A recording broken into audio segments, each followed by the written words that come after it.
हामी कहाँ आएको रे हाम्रो बाबु छोराले ल्याइदिएका दाई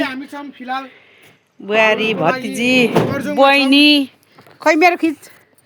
मेरो म अहिले हामी चाहिँ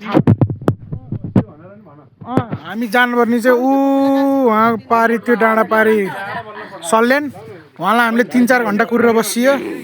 उहाँ यो हामीलाई 4 घन्टा ढिलो गराउने मान्छे सानी फुपू बबिता उहाँको नाम यहाँ फुपूले मोही खाँदै हुनुहुन्छ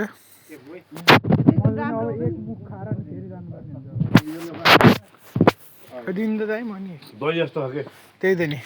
कस्तो रहेछ फुपू मोही दही भन्दा मिठो छ बजारको यहाँ थाहा घन्टी लाग्यो लिएर म खाइदिन्छु कि हत्या रिस्तो नि गिलास दिएका दिनुहुन्छ होइन गिलास अन्त जगमै ठिलाउनु म खान जान्दिनँ का मलाई नि गिलास भन्दा यसरी नै ठिक हो मोही भैँसी पाल्न छोडेको कति 4 वर्ष भयो 4 वर्षपछि बल्ल खायो